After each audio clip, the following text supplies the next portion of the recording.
and go back and address these things of Esau, which was the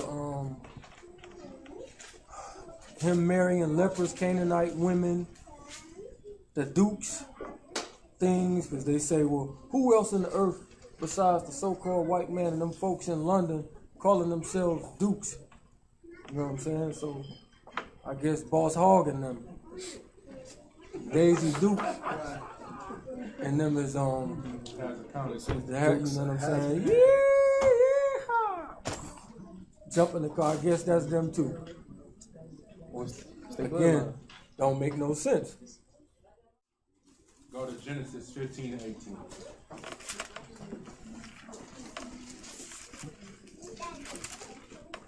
Genesis chapter 15 and verse 18.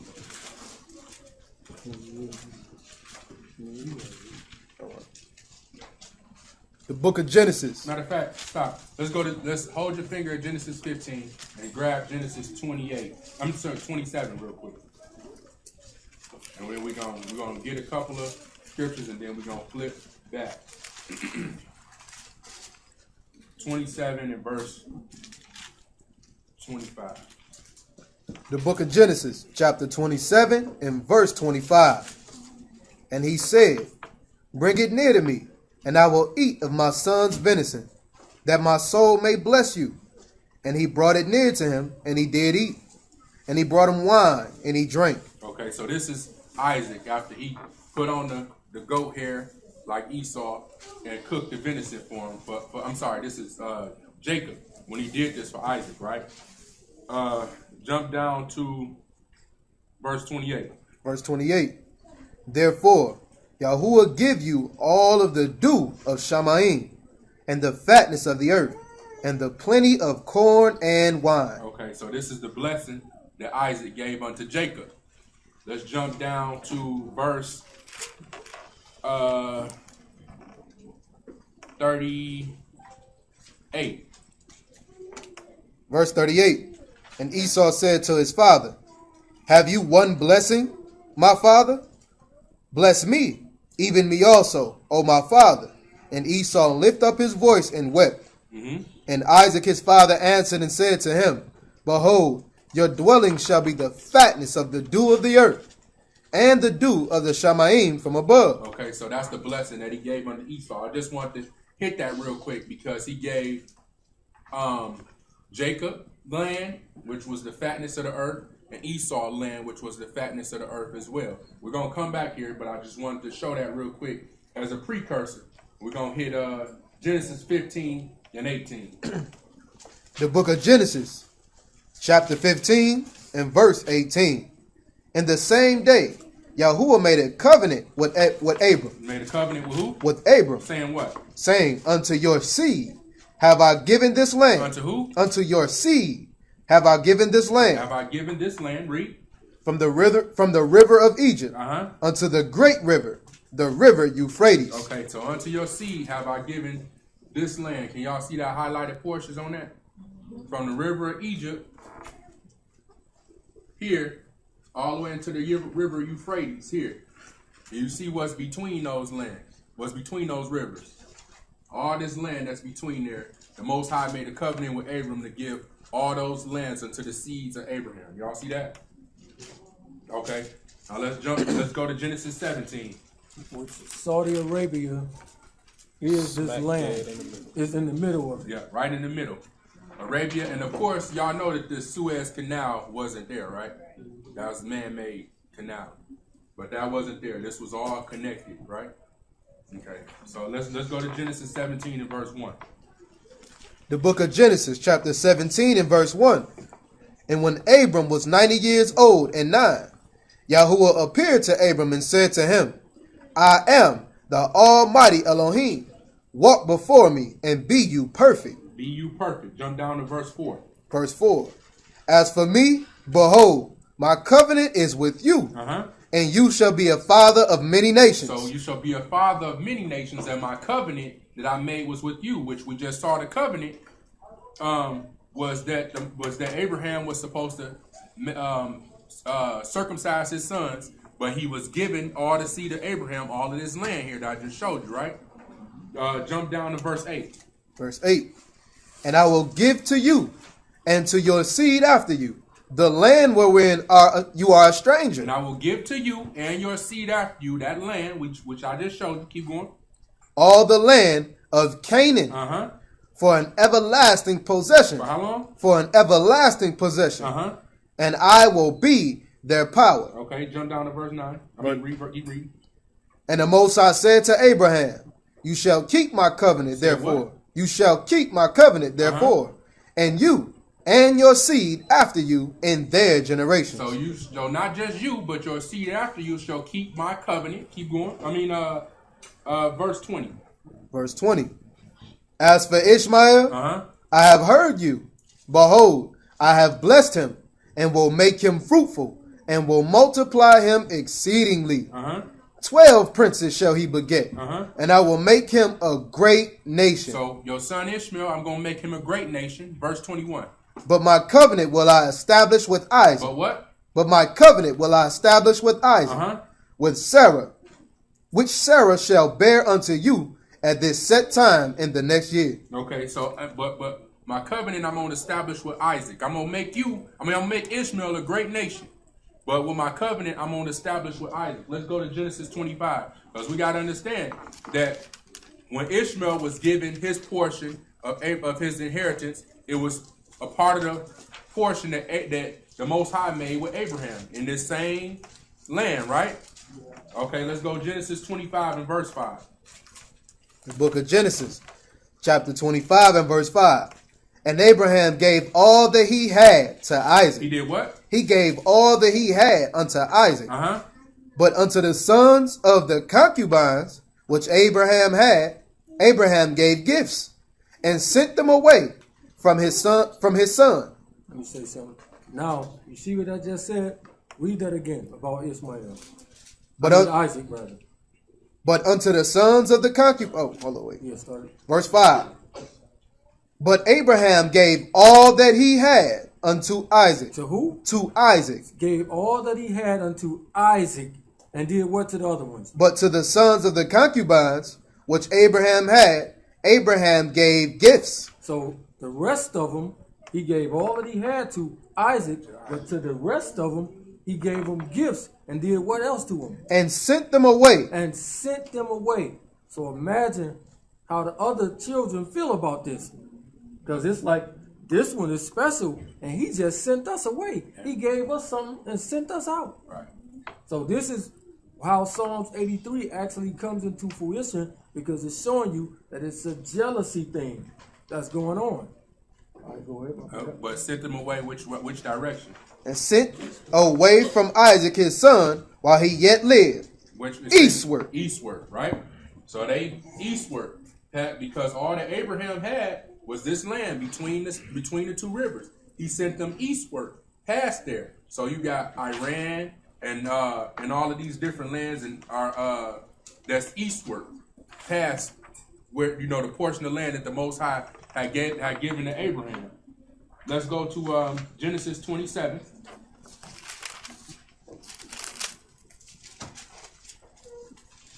Let's start back at verse 25. Genesis chapter 27 and verse 25. And he said, bring it near to me, and I will eat of my son's venison, that my soul may bless you. And he brought it near to him, and he did eat. And he brought him wine, and he drank. And his father Isaac said unto him, come near now, and kiss me, my son. And he came near and kissed him. And he smelled the smell of his raiment, and blessed him, and said, he did what? And blessed him, and said, see, the smell of my son is the smell of a field, which Yahuwah have blessed. Therefore, Yah give you of the dew of the Shamayim, the dew of the Shamayim, keep going, and the fatness of the earth, and plenty of corn and wine. Keep going.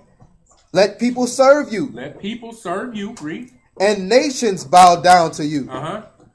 Be master over your brethren. Over who? Over your brethren. And let your mother's son bow down to you. And let what? Let your mother's son bow down to you. So this is Jacob. He's saying, let your mother's sons bow down to you. Basically, he set Jacob over over Esau, right? Because Esau sold his birthright. This was the birthright of Esau. He said Jacob over Esau, but see what he gave him. He says the fatness of the earth. Now, when you see that, we're going to break down that fatness of the earth as well. And I need to grab my strong. But when you see that fatness of the earth, and then go jump down to verse 38. Verse 38. And Esau said to his father, have you but one blessing, my father? So is that the only blessing you're going to give? Do you have any more? Go ahead. Bless me, even me also, my father. And Esau lifted up his voice and wept. And Isaac, his father, answered and said to him, behold, your dwelling shall be the fatness of the earth, and of the dew of the Shamaim from above.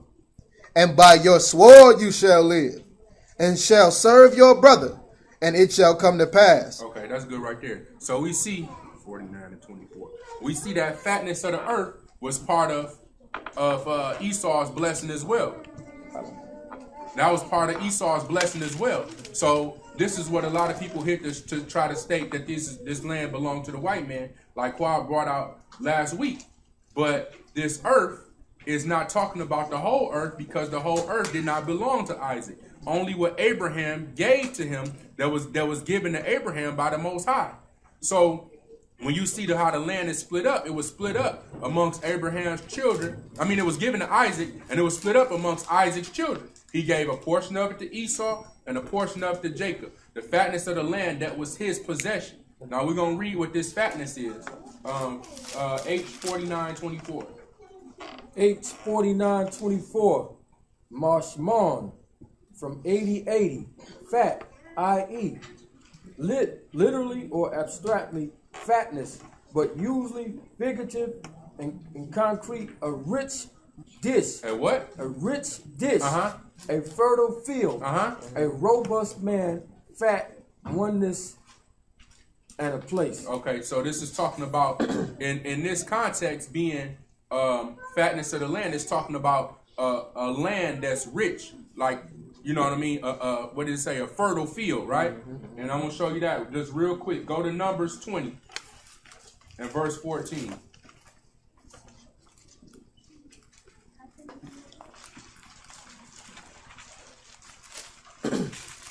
The book of Numbers, chapter 20 and verse 14.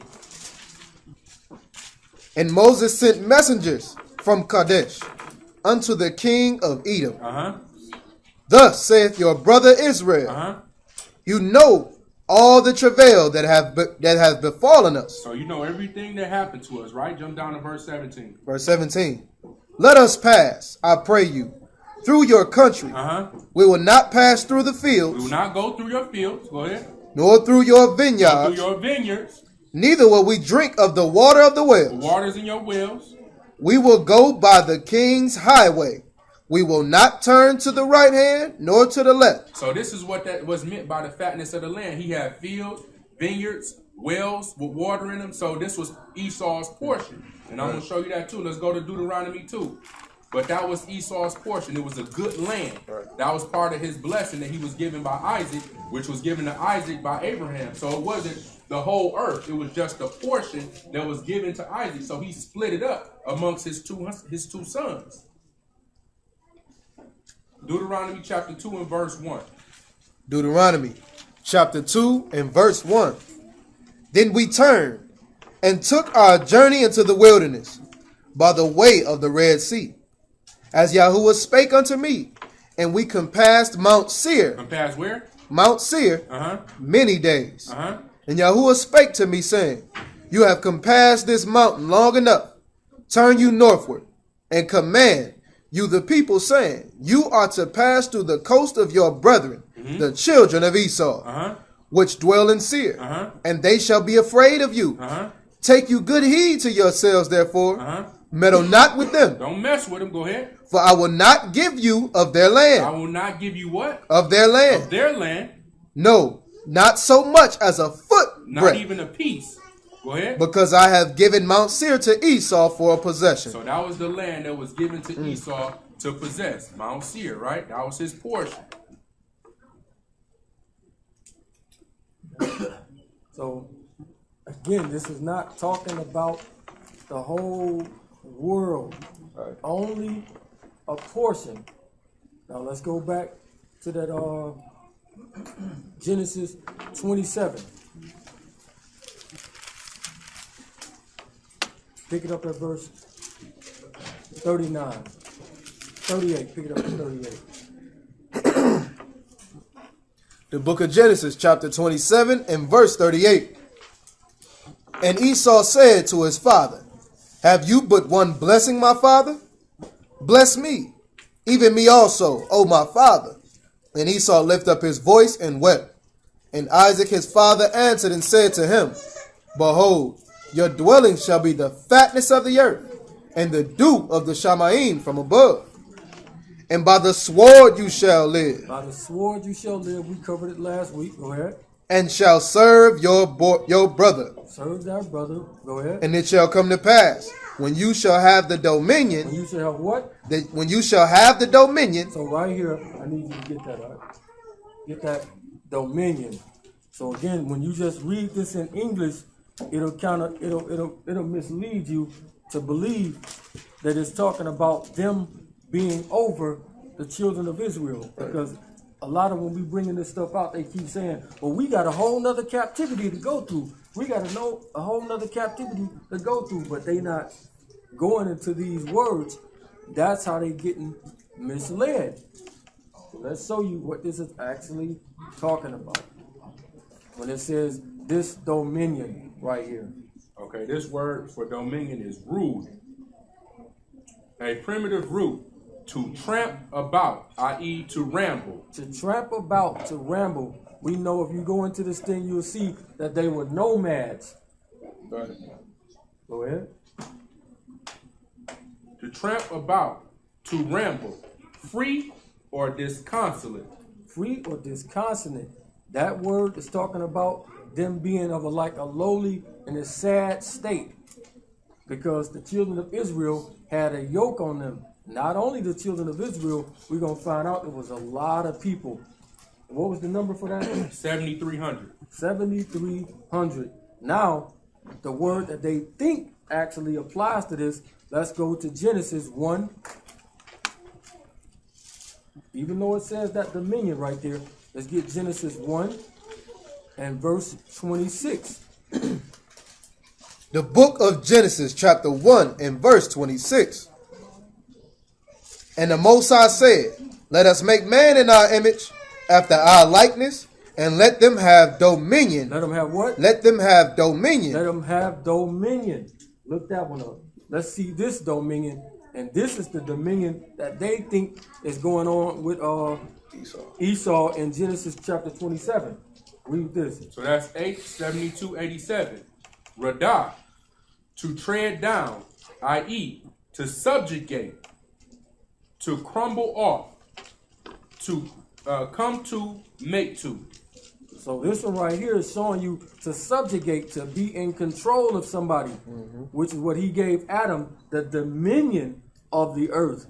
That one over there is not talking about that when you're going into Genesis 27 verse 40. It's not talking about having dominion over these people, over us. They never had it. If Esau ever had it, he would have been killed us off. This is why he's telling us in Matthew 24 about he got to shorten the days. Because when they do finally get the position to do it, they're going to try to get rid of everybody. So it's been put out there that Esau is the big bad wolf and he's destroying everybody. But let's walk through scripture and see. Let's walk through scripture and see, is he really the big bad wolf and been doing all these things? Let's go to 2 Samuel 8.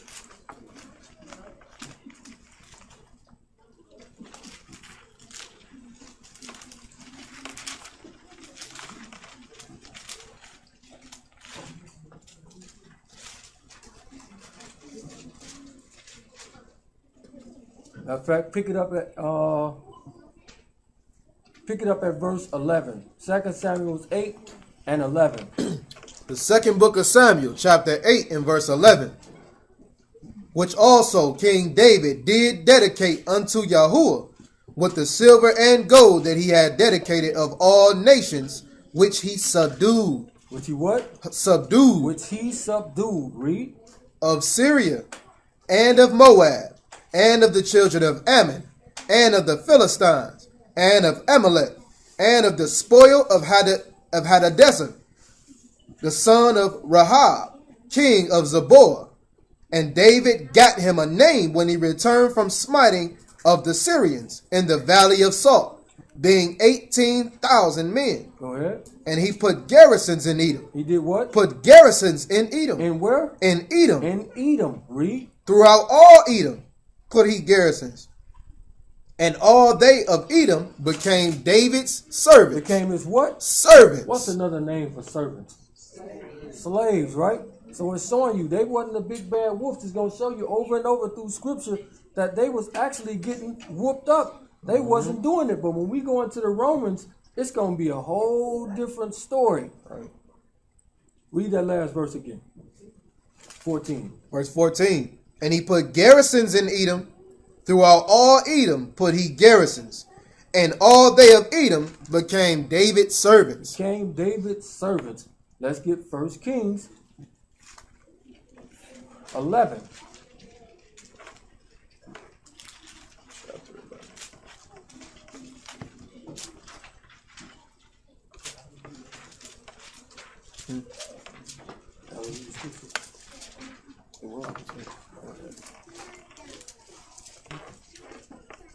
First Kings 11. Let's pick it up at verse 12. Verse 12. Notwithstanding, in your days, I will not do it for David your father's sake, but I will rend it out of the hand of your son. So we know that Solomon actually, through his sinning, was able to let them get from underneath their yoke. Go ahead. Howbeit, I will not rend away all the kingdom, but will give one tribe to your son for David my servant's sake, and for Jerusalem's sake, which I have chosen. And Yahuwah stirred up an adversary unto Solomon. He did what? Stirred up an adversary unto Solomon. Go ahead. Hadad the Edomite. Hadad who? The Edomite. Go ahead. He was the king's seed in Edom. For it came to pass, when David was in Edom, and Joab, the captain of the host, was gone to bury the slain, after he had smitten every male in Edom. Every what? Every male in He Edom. had smitten every male in Edom. So again, it's showing you that they wasn't these big bad dudes like they've been putting out here, because they steadily getting whooped up. Read. For 6 months did Joab remain there with all Israel, until he had cut off every male in Edom. He had did what? Cut off every male in Edom. That he had cut off every male in Edom. All right, let's get 2 Kings 8. Now here go when they're going to revolt. 2 Kings 8. And we're going to pick it up at verse 20. Pick it up at 18. 2 Kings chapter 8 and verse 18. And he walked in the way of the kings of Israel, as did the house of Ahab, for the daughter of Ahab was his wife. And he did evil in the sight of Yahuwah. Yet Yahuwah would not destroy Judah for David his servant's sake. For David his servant's sake, read. As he promised him to give him always a light, and to his children. In his days, Edom revolted under the hand of Judah. They did what? Revolted from under the hand of Judah. What does revolted mean? Fought against it. Now they're rebelling, they're fighting against it. In his days, Edom revolted. Go ahead. And made a king over themselves. Go ahead. So Joram went over to Zaire, and all the chariots with him, and he rose by night and smote the Edomites. Did what? And smote the Edomites. Go ahead. Which compassed him about, and the captain of the chariots, and the people fled into their tents. Yet Edom revolted from under the hand of Judah until this day. Then Libnah revolted at the same time. So right here, because they was under our hand, they revolted and started to fight against it. Let's go to 2 Kings 14.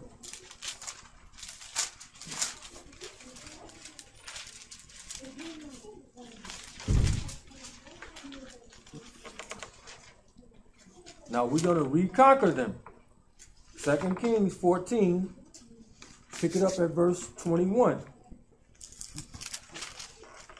Verse 21.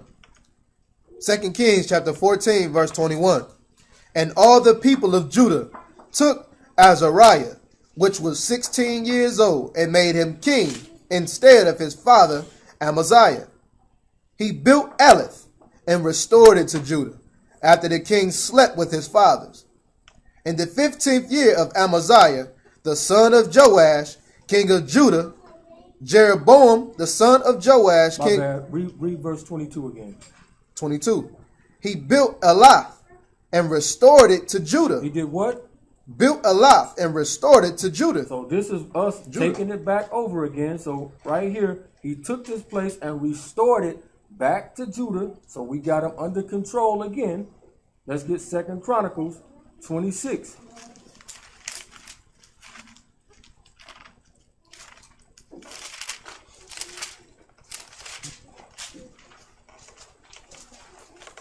Second Chronicles 26.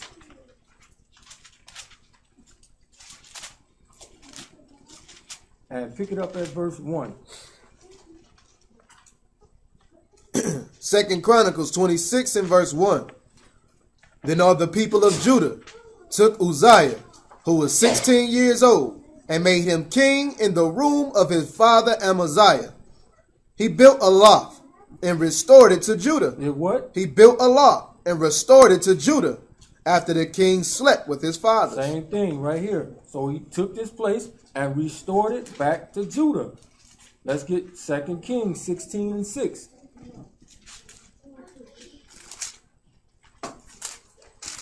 Second Kings 16 and 6.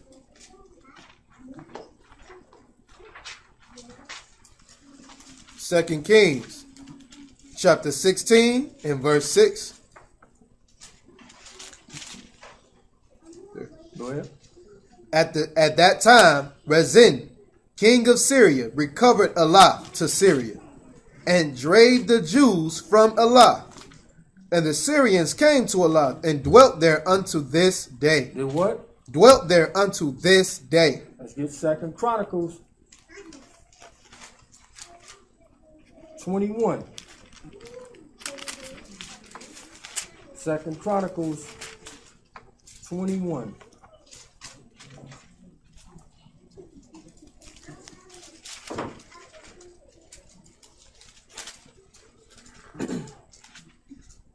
And pick it up at verse 5. 2 Chronicles chapter 21 and verse 5. Jehoram was 32 years old when he began to reign, and he reigned 8 years in Jerusalem. And he walked in the way of the kings of Israel, like as did the house of Ahab. For he had the daughter of Ahab to wife. And he wrought that which was evil in the eyes of Yahuwah. He did what? Wrought that which was evil in the eyes of Yahuwah. He did what was evil in the eyes of the Most High. Read. Howbeit, the Most High would not destroy the house of David because of the covenant that he made with David, as he promised to give a light to him and to his sons forever. Go ahead. In the days of the Edomites, In the what? in the days the Edomites Go ahead. revolted from under the dominion of Judah. Oh, so right here, now they about to get from under it. In his days, the Edomites revolted from under the dominion of Judah. Read. And made themselves a king. Go ahead. Then Jehoram went forth with his princes, and all his chariots with him. And he rose up by night, and smote the Edomites which compassed him in, and the captains of the chariots. So the Edomites revolted from under the hand of Judah unto this day. So right here again, now they're from under. This is breaking the yoke that Judah had on them. All right, but let's see that they start ruling and taking over everything after this. Because a lot of the camps teach that right here, the Edomites took over, and right here they start whooping up everybody. Let's see. Let's get Jeremiah 23.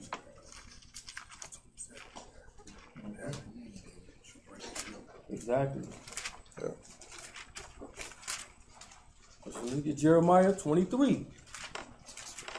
So we see that he just broke his yoke, finally got from under our yoke. But let's see if they start ruling and taking over everything, like we was taught. Jeremiah 23, we pick it up at verse 1. Jeremiah chapter 23 and verse 1. Woe be unto the pastors that destroy and scatter the sheep of my pasture. My bad. Jeremiah 25. My bad. 25. The book of Jeremiah chapter 25 and verse 1. The word that came to Jeremiah concerning all the people of Judah in the 4th year of Jehoiakim, the son of Josiah, king of Judah.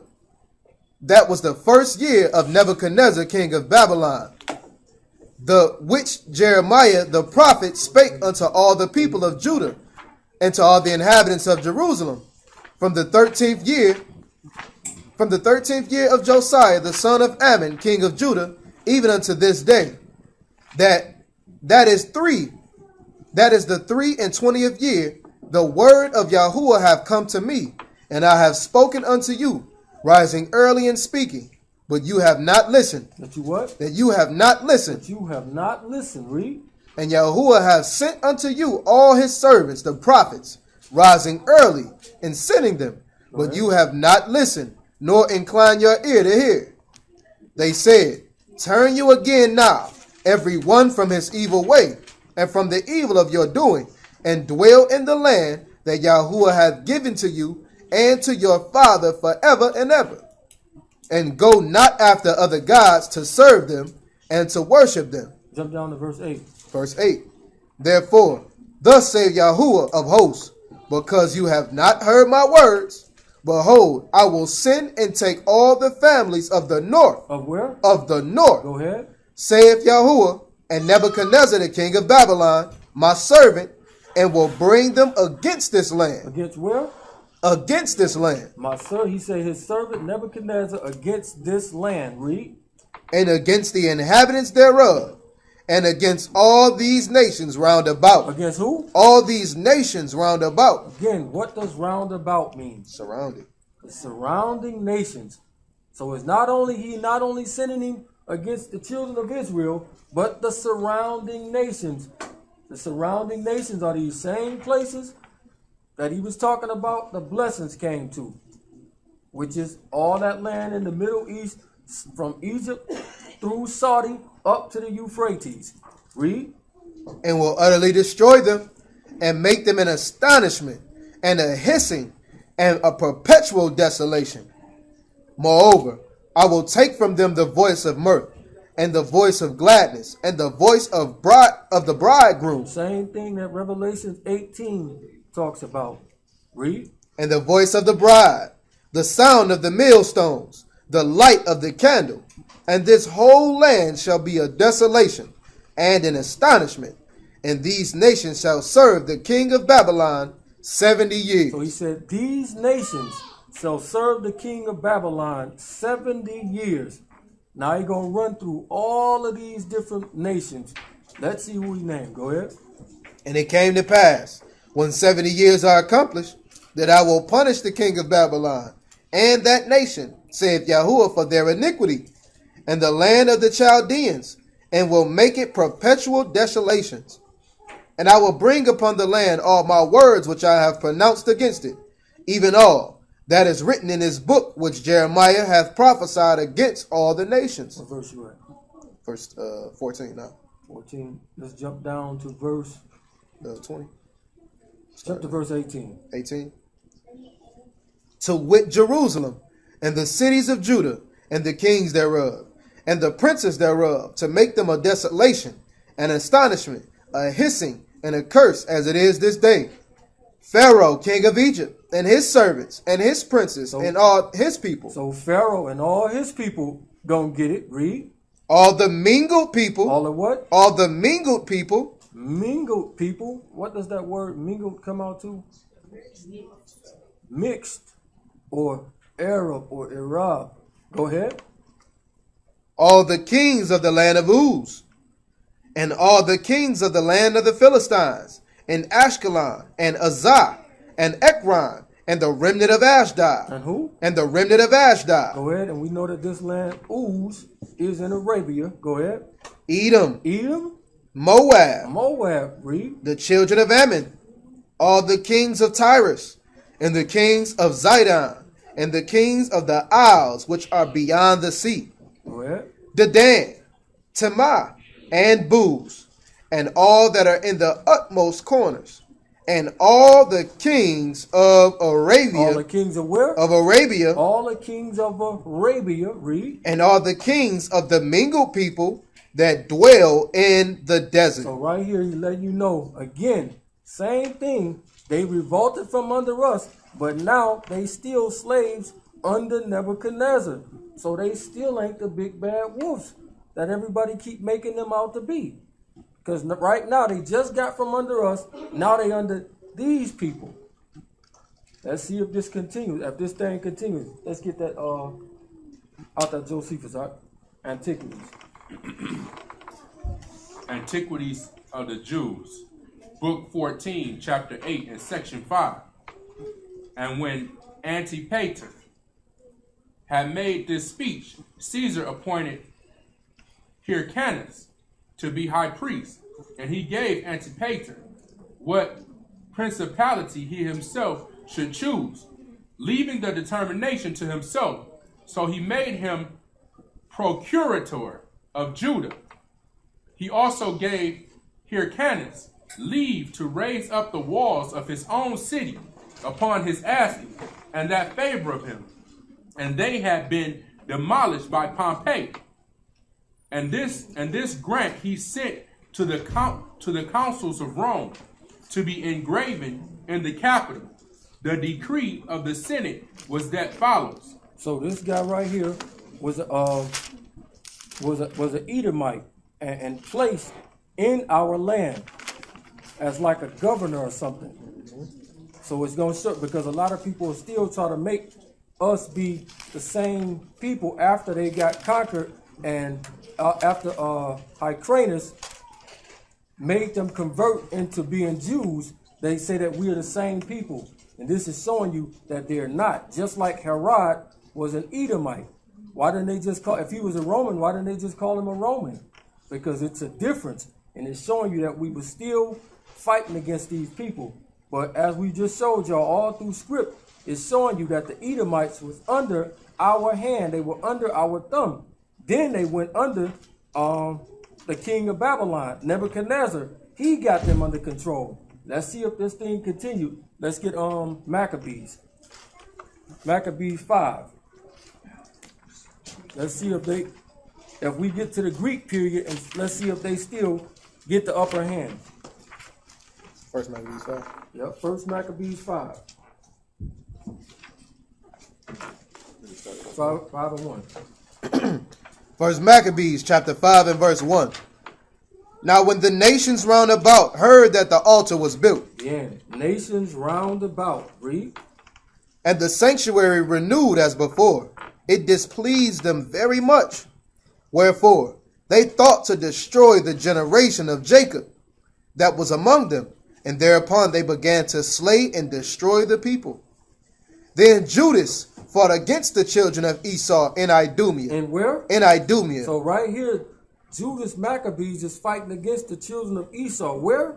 In Idumea. In Idumea. Read. At Arab time, because they besieged Israel and gave them a great overthrow and abated their courage and took their spoils. And did what? Took their spoils. And took their spoils. So right here again, now we got Judas Maccabees getting them and conquering them again.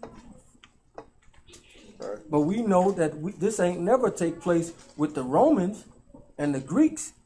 Read. And also he remembered the injury of the children of Bean, who had been a snare and an offense unto the people. And the day they lay in wait for them. What? Lay in wait for them. What was that name of Arab that say they do? Lay in wait. Ambush. They lay in wait, right? Read. In the ways. He shut them up, therefore, in the towers, and encamped against them, and destroyed them utterly. He did what? And destroyed them utterly. And destroyed them utterly. Now, all through these scriptures, Esau been getting their behinds handed to him, right? Mm-hmm. Let's see something. Let's get chapter 8. First Maccabees chapter 8. And pick it up at verse 1. First Maccabees chapter 8 and verse 1. Now Judas had heard of the fame of the Romans. That did what? Heard the fame of the Romans. So he had heard the fame of the Romans. Again, he just was fighting with Esau in a couple of chapters before. Now it says that he heard the fame of these people. They can't be the same.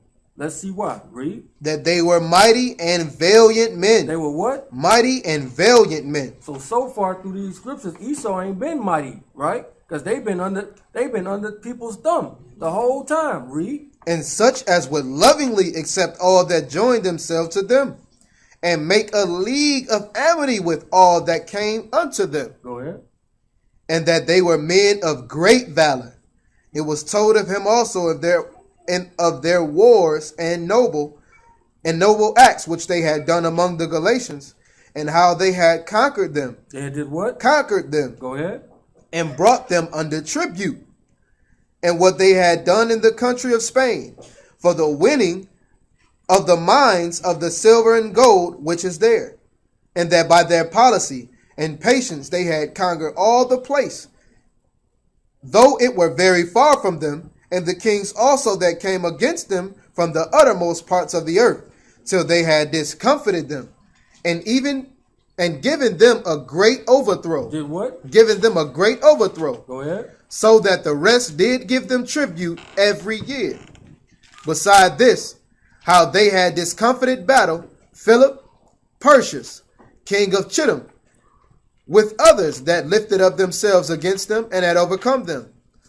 How also Antiochus, the great king of Asia, that came against them in battle, having 120 elephants with horsemen and chariots and a very great army, was discomfited by them. And how they took him alive and covenanted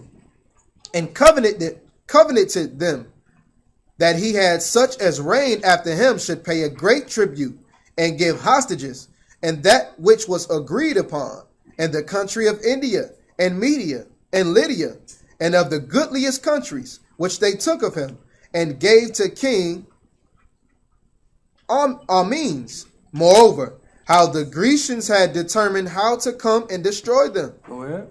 That they having knowledge thereof, sent against them a certain captain, fighting with them, slew many of them, and carried away captives their wives and their children, and spoiled them, and took possessions of their lands, and pulled down their strongholds. Now, all through them scriptures that we've been reading, this has been happening to Edom. Edom haven't been the ones doing it. It's been getting done to them. Read. But with their friends, it was told him besides how they destroyed and brought under their dominion all other kingdoms and isles that at any time resisted them. Read that again. It was told him besides how they destroyed and brought under their dominion all other kingdoms. Did what? Brought to under their dominion all other kingdoms. This is a completely different people that is talking about now. Because these people, when they come to you, they come and take all other kingdoms. Read. And isles that at any time resisted them. But with their friends and such as relied upon them, they kept amity. And they had conquered kingdoms both far and near. They did what? Conquered kingdoms both far and near. So what we've been reading is that Edom been getting conquered by our people. All right, let's stop right there. Let's get Deuteronomy 28.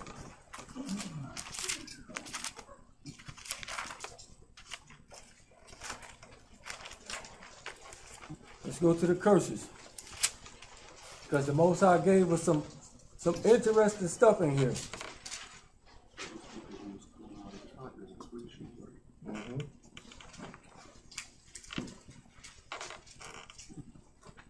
Deuteronomy 28, and we're going to pick it up at verse 37. And you, Deuteronomy chapter 28 and verse 37, and you shall become an astonishment, a proverb. Matter of fact, pick it up at 36. Verse 36, Yahuwah shall bring you, and your king which you shall set over you, unto a nation which you neither your fathers have known. Read that again.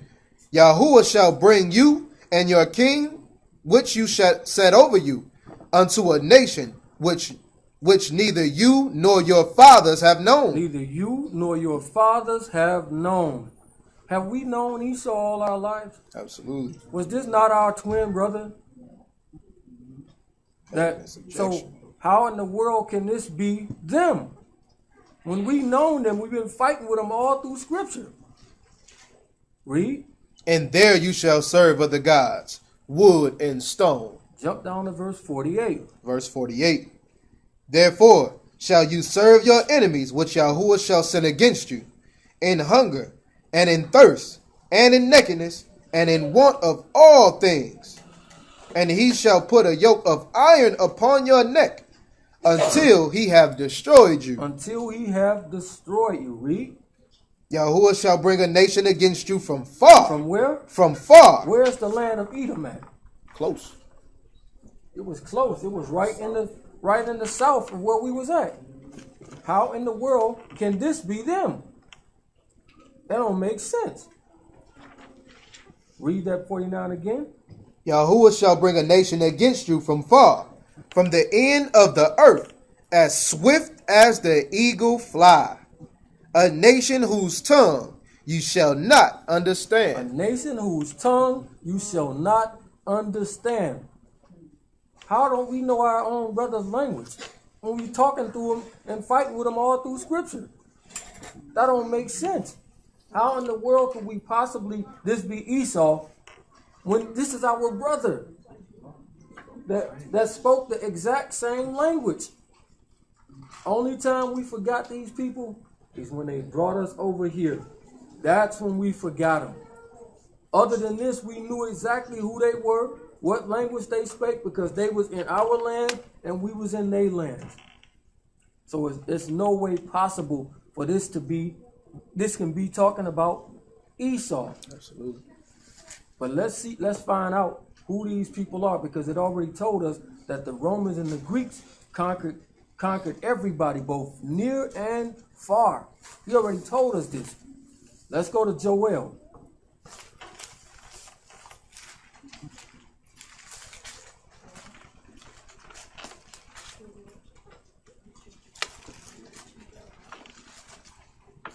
Joel 3.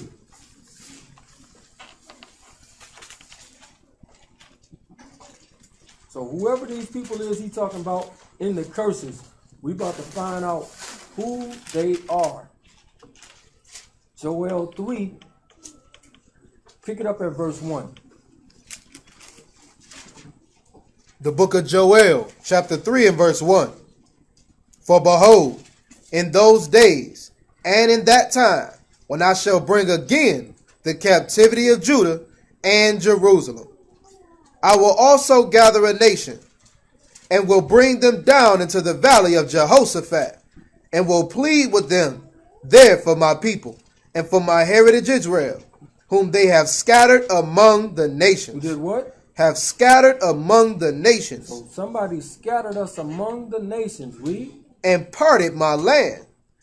And they have cast lots for my people, and have given a boy for a harlot, and sold a girl for wine. A boy for an harlot, Revelations, and a girl for wine.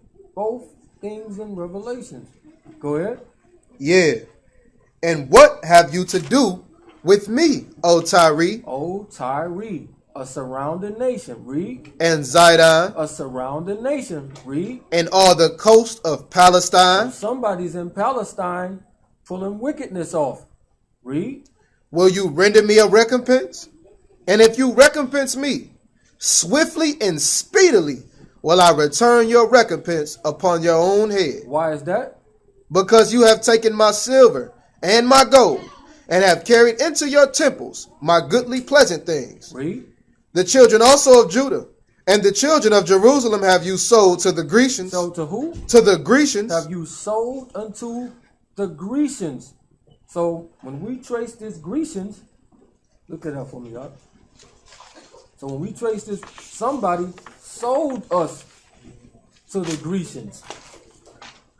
So it says the children also of Judah and the children of Jerusalem have you sold unto the Grecians. Let's find out who these Grecians are. Age 31:25. A Javanite. A what? A Javanite. A Javanite or A descendant of Javan. who? A descendant of Javan. A descendant of Javan. All right. Get me Genesis chapter 10 and verse 2. Oh, yeah. Yep, oh, we at.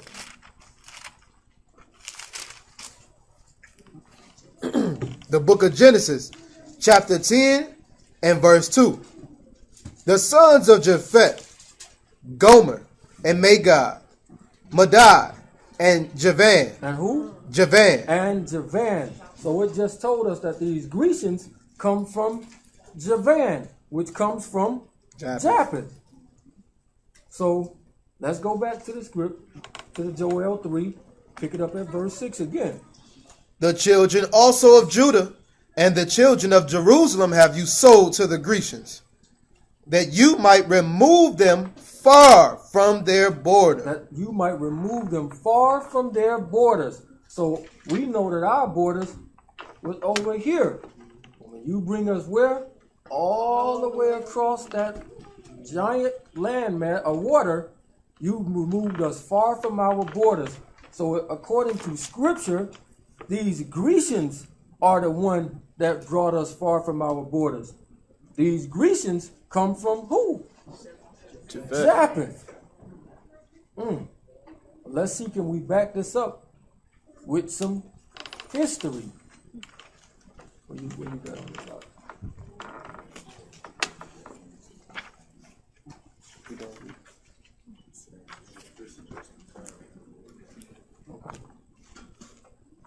Read that. So this is an article from the University World News about the trans-Saharan slave trade. I'm not sure if y'all familiar with the trans-Saharan slave trade, but it took place before the transatlantic slave trade and after, only all during and after. But it says in the transatlantic slave trade lasted for 4 centuries. For how long? 4 centuries. 4 centuries. Go ahead. And the trans-Saharan slave trade continued for 17 centuries. How long? 17 centuries. For 17 centuries. This is talking about, quote unquote, Arabs having us in slavery. So one was for 4 and one was for how long? 17 centuries. So one was for 17 centuries. And there were similarities between the slave trades. Some Arab scholars, such as Ibn Khaldun, justified the trans-Saharan slave trade by interpreting some sections of the Quran that authorized enslavement of African infidels by Arab slave merchants, the chosen race. The what? The chosen race. The chosen race. Right there. But let's see if we can. We know that we can tie the white man into this slavery stuff because we know that they are the ones that brought us here. But let's go back to Genesis 10 and 2. Right quick. Genesis 10, verse 2. The sons of Japheth, Gomer, Magog, Madai, Javan, Tubal, Meshesh, Tyrus. The sons of Gomer, Ashkenaz, Rephath, Togarmah, and the sons of Javan, Elisha, Tarshish, Kittim, Dedanim, By these were the isles of the Gentiles divided in their lands. All right, let's go back to this. Genesis 10 and 2. The sons of Japheth, Gomer, Magog, Madai, Javan, Tubal, Meshach, and Tyrus. Right? So I want you to keep these people in mind. Magog, Madai, Javan, Tubal, Meshach, and Tyrus. We know we can tie these people in. Get Ezekiel 27, pick it up at verse 13. Remember these names that we just read. And the Jewish people over there, they will tell you that they are Ashkenazi Jews. But it's two people in the land over there fighting for it. Some people in Palestine and some people in Israel. Read that. You said Ezekiel 27? Ezekiel 27 and verse 13. Verse 13. Ezekiel 27 and 13. Javan, Tubal, Meshach. Who is it again? Javan, Tubal, and Meshach. Hold on, I'm going to read this Genesis 10 and 2 again. The sons of Japheth, Magog, Madai, Javan, Tubal, Meshach. Read. Javan, Tubal, Meshach. They were the merchants. They traded the persons of men. They did what? Traded the persons of men. They traded the persons of men. Meaning they were selling slaves. So it's showing you these people are connected directly to Japheth. Right? But we said, so we know that this one lasted for 4 centuries, but the other one lasted for 17 centuries, and it's still actually going. So let's tie them, this direct place into it from the scriptures. Let's get Galatians chapter 4. Galatians chapter 4 and verse 22.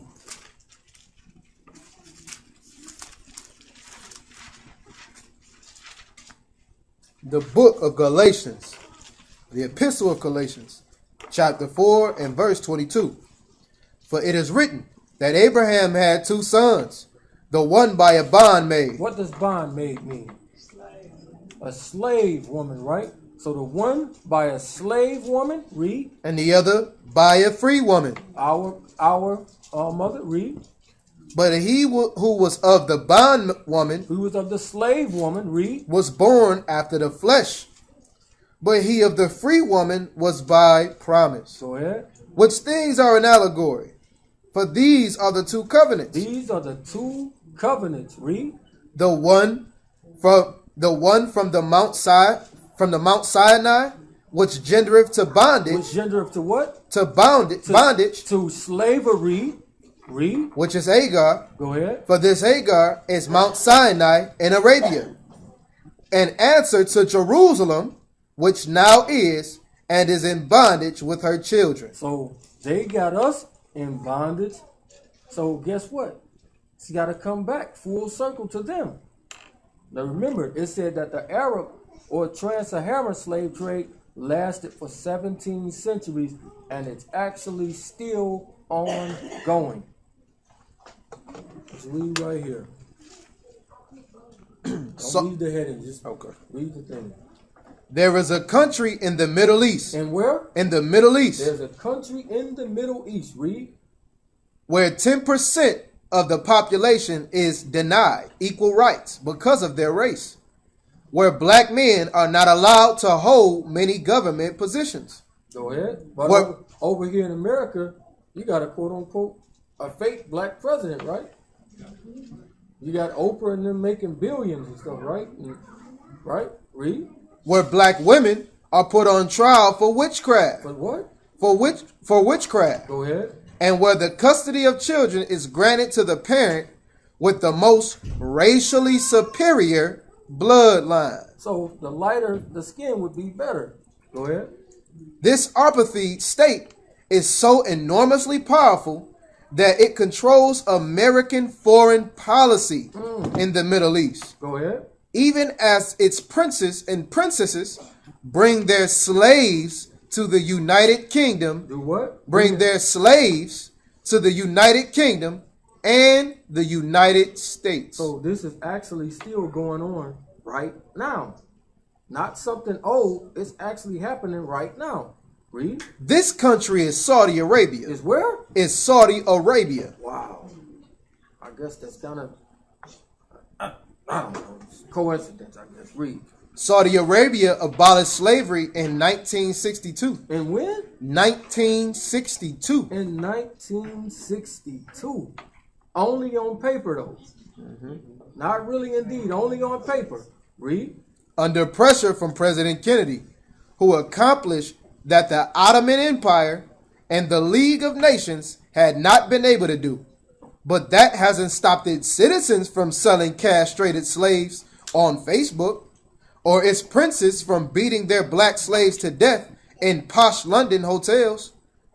The Saudis had clung to their racist privileges longer than anyone else. Longer than how? Who? Longer than anyone else. Longer than anyone else. Read. When rumors reached Mecca that the Ottoman Empire might be considering the abolition of African slavery and equal rights for all, the chief of Ulema of Mecca issued a fatwa declaring the ban of slaves in the country to ban on slaves and contrary to Sharia law, which is Islamic law. With such proposals, the Turks have become infidels, and it is lawful to make their citizens, their children, slaves. But Saudi Arabia's oil wealth eventually made slavery economically unnecessary. Go ahead. Early on, African slaves worked for foreign oil companies which paid their masters, but they were a poor fit to the oil economy. Now, you will have a lot of people to say, see, it's just talking about Africans. It's not talking about, quote-unquote, Negro. It's just talking about Africans. We'll see in a minute. Read. The kingdom no longer needed agricultural slaves and pearl drivers. It needed trained technicians from the West, and international travel made it cheaper to import Asian workers for household labor and construction than to maintain its old trade in slaves. Go ahead. The Saudis replaced 450,000 slaves of the 1950s with 8.4 million guest workers. These workers are often treated like slaves, but they are not property and are therefore even more disposable than the slaves were. Go ahead. Exact numbers are hard to come by, but Nepal alone reported 265 worker deaths in Saudi Arabia in a single year. Human Rights Watch has described conditions for foreign workers in Saudi Arabia as resembling slavery. Meanwhile, the 3 million Afro-Saudis... The what? 3 million Afro-Saudis... The 3 million Afro-Saudis, now they putting a face on it, just like they call us Afro-Americans. So it let you know exactly who is really talking about. Read that again. Meanwhile, the 3 million Afro-Saudis are denied equal rights. Are denied equal rights. So by us living over here, we got a Western mind frame, and we think that only bad stuff is happening to us, but we got it good compared to them over there.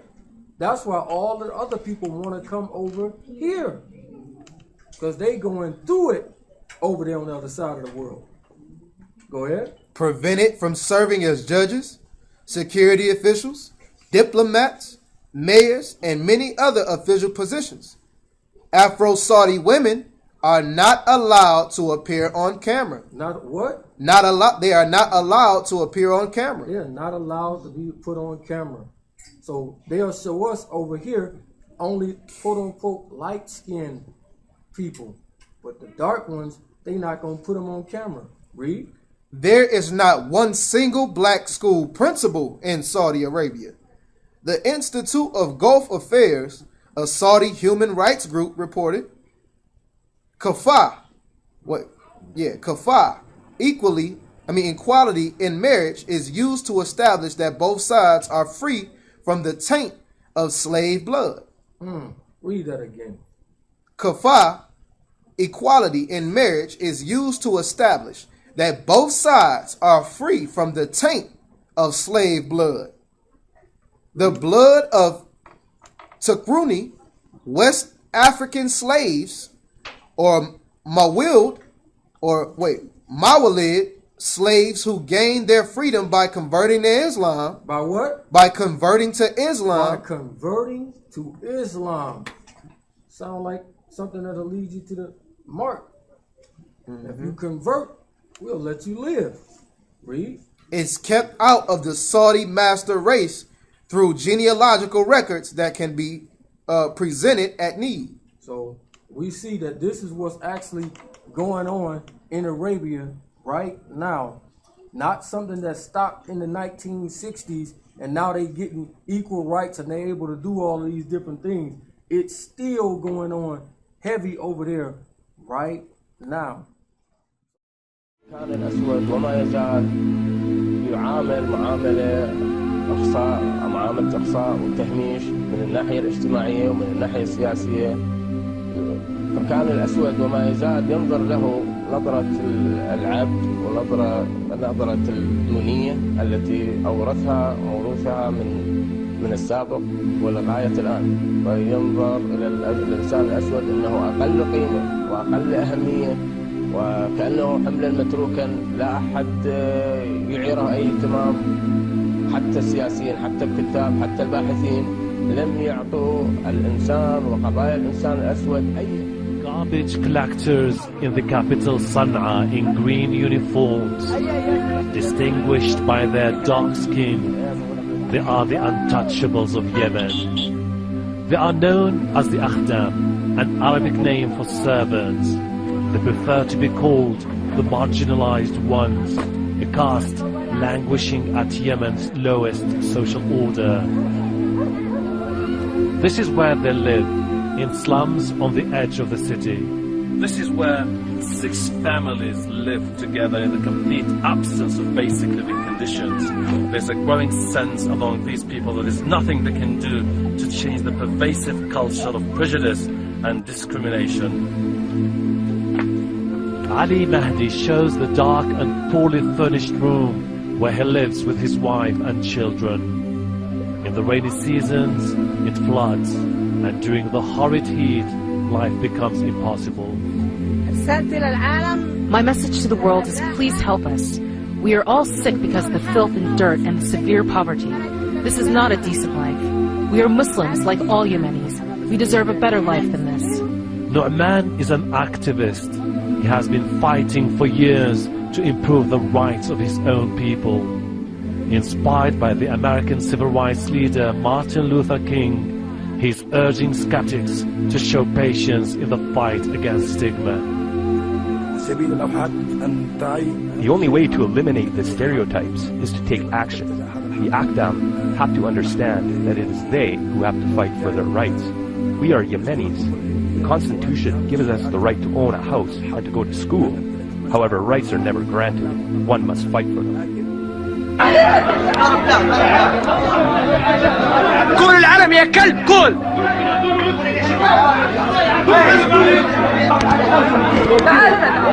قول العالم يا كلب قول تعال انت تعال اقرب شيء يا كلب اقرب قول العالم قول العالم قول يا موسخ يا دوري يا كلب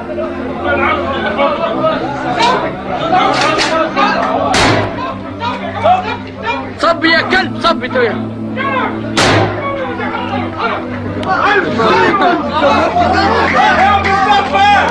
الله أكبر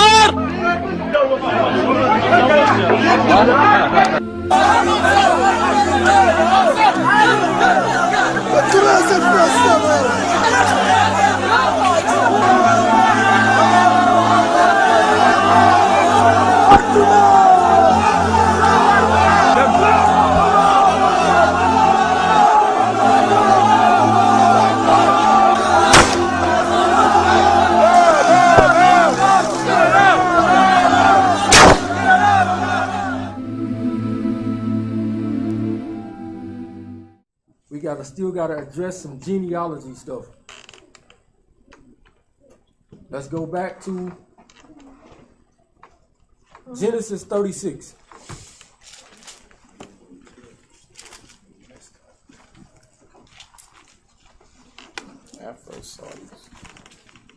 Genesis 36.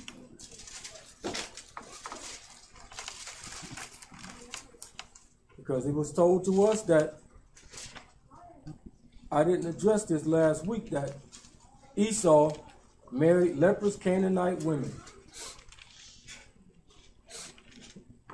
Genesis 36, pick it up at verse 1. Genesis 36 and 1. Now these are the generations of Esau, who is Edom. Esau took his wives of the daughters of Canaan, Adah, the daughter of Elon the Hittite, and Aholibamah, the daughter of Anah, the daughter of Zibeon the Hivite, and Bathsheba, Ishmael's daughter, sister of Nebahoth.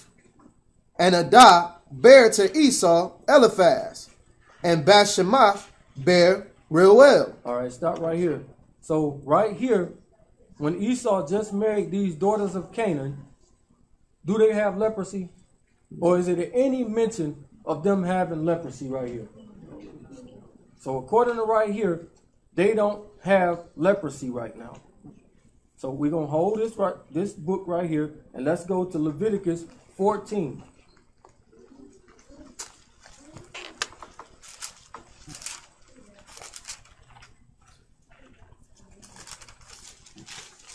Leviticus 14.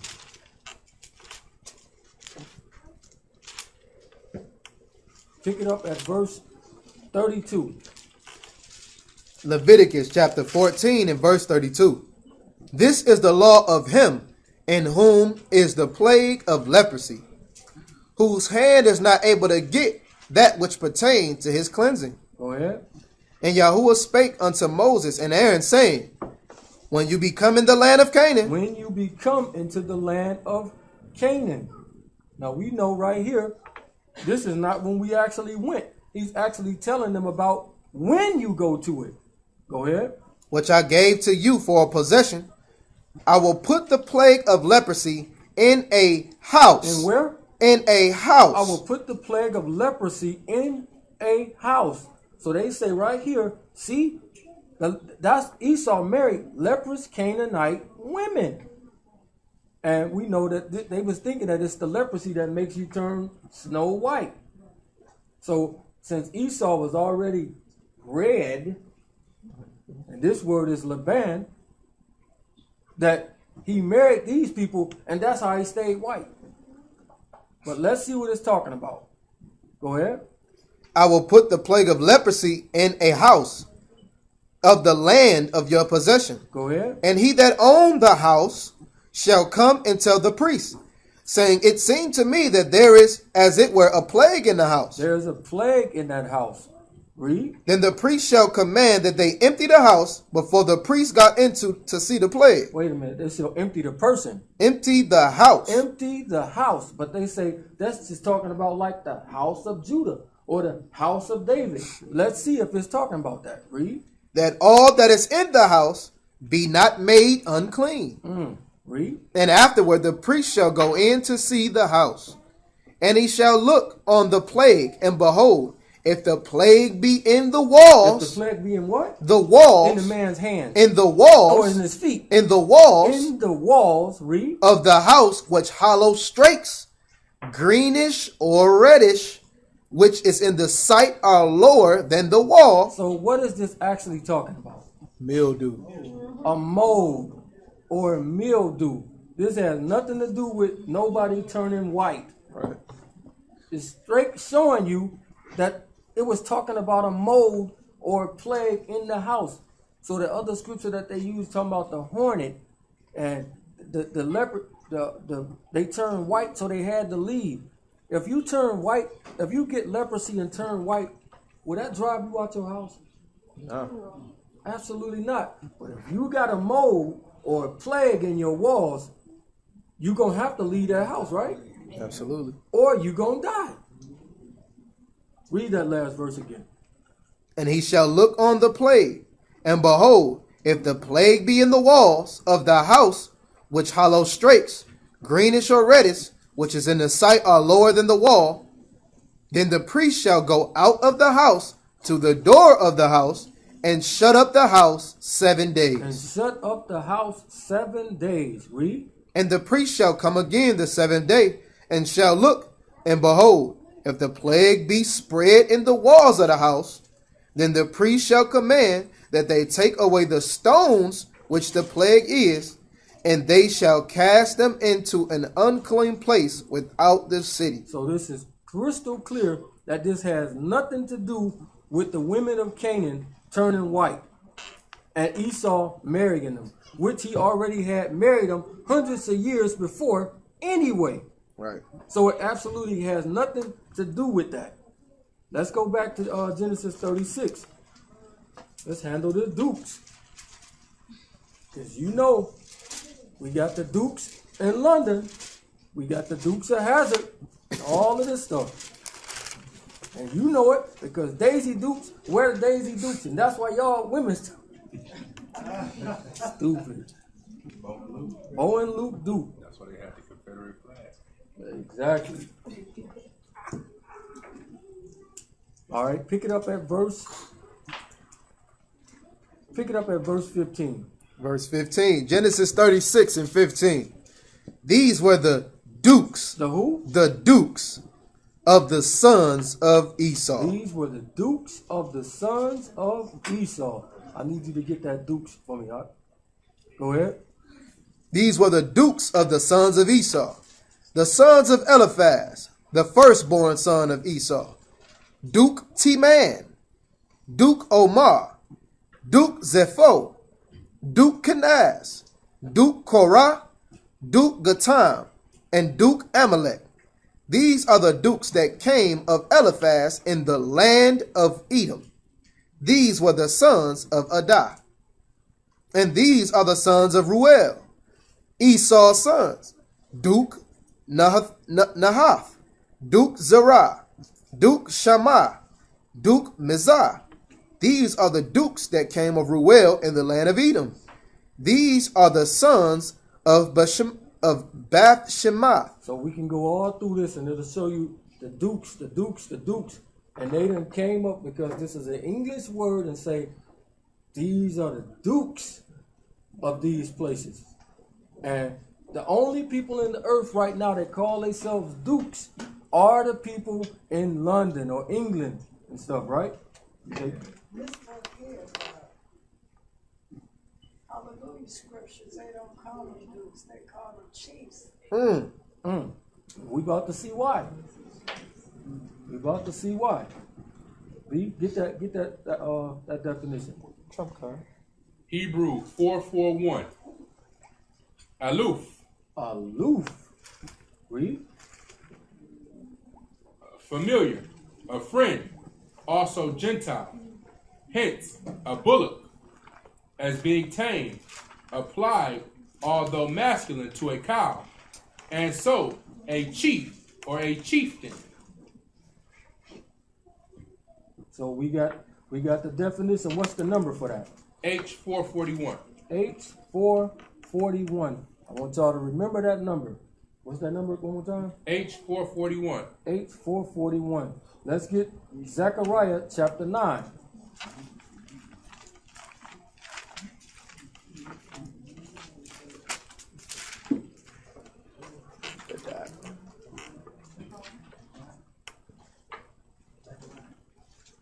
Zechariah 9 and 7. The book of Zechariah, chapter 9 and verse 7. And I will take away his blood out of his mouth, and his abomination from between his teeth. But he that remain, even he, shall be for our power, and he shall be as a governor. As a what? As a governor. As a governor. Now, you got that beat? Mm-hmm. What's the number for that? H441. H441. Aloof. A governor of who? In Judah. In who? Judah. In Judah. So the word is translated over here as dukes, and over here it's translated as governor. So it's really just saying a governor or a chief. Not the Dukes of London, because according to this right here, then we could be dukes. Right. Read it again with the dukes there as opposed to the governor, because it's the exact same Hebrew word. And I will take away his blood out of his mouth, and his abominations from between his teeth. But he that remain, even he, shall be for our power, and he shall be as a duke in Judah. As a duke in where? In Judah. A duke in Judah. So, same thing. But I said, oh, that's just one place. Zechariah 12 and 5.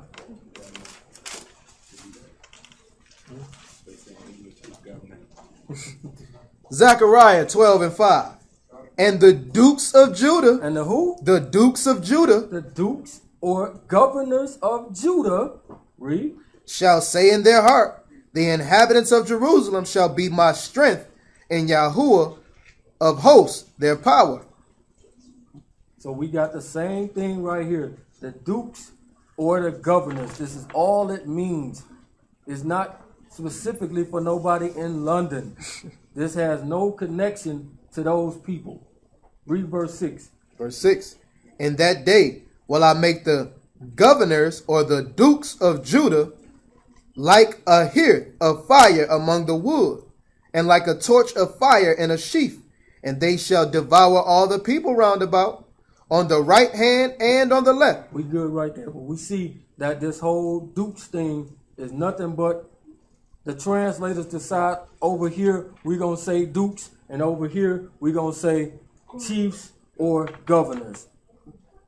This is not talking about nobody in London or England or something. Let's see our own people being called this by other people. Let's get Maccabees chapter 10. And pick it up at verse 61. Maccabees chapter 10 and verse 61. At that time, certain pestilent followers of Israel, men of a wicked life, assembled themselves against him. Now the key to this is it says men of a wicked life. Go ahead. Assembled themselves against him to accuse him, but the king would not hear them. Yea, more than that, the king commanded to take off his garments and clothe him in purple. In what? In purple. Clothe him in purple. Go ahead. And they did so. Also, he made him sit by himself, and said unto the princes, Go with him into the midst of the city. Make proclamation that no man can complain against him of any matter, and that no matter trouble him for any manner of cause. Now when his accusers saw that he was honored according to the proclamation, and clothed in purple, they fled all away. So the king honored him, and wrote him among the chief friends, and made him a duke. Made him a what? Made him a duke. Made him a duke. Oh, this ain't got nothing to do with the people in London or England. Read it again. So the king honored him, and wrote him among his chief friends, and made him a duke, and partaker of his dominion. And partaker of his dominion.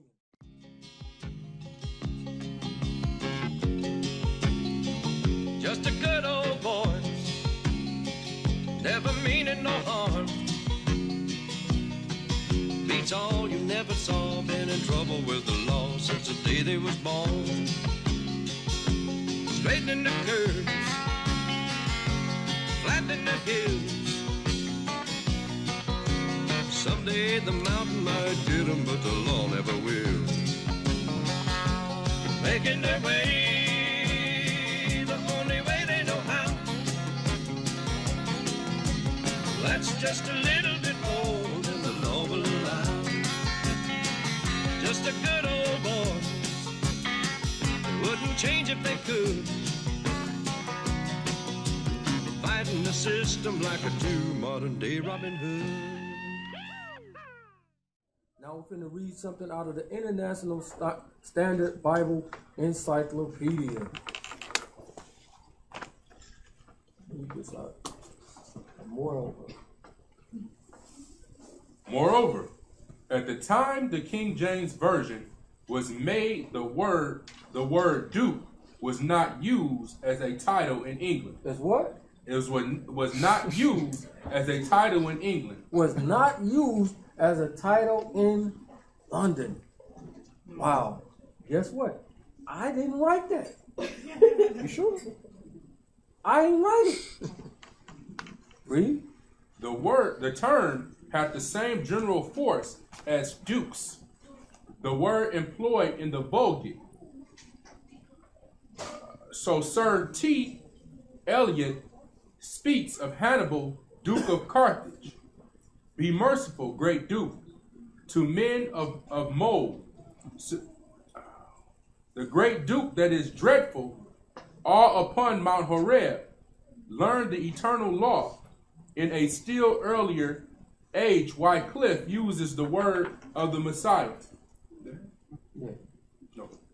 But as you can see, this word wasn't even being used by them back in the day, by the Dukes of England and all of this. So again, this word has nothing to do with nothing about them being the Dukes and why they call themselves Dukes and all of this stuff. It's pure foolishness.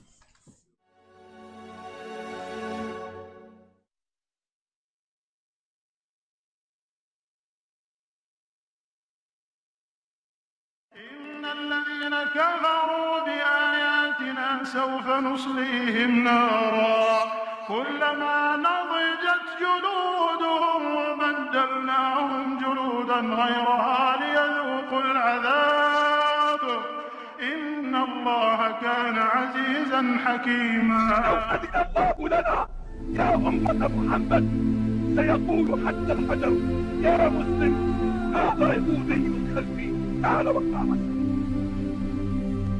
ونحن نقطعها والله لا نقطعهاش أيها اليهود. الله أكبر الله أكبر الله أكبر. الجهاد في سبيل الله الجهاد في سبيل الله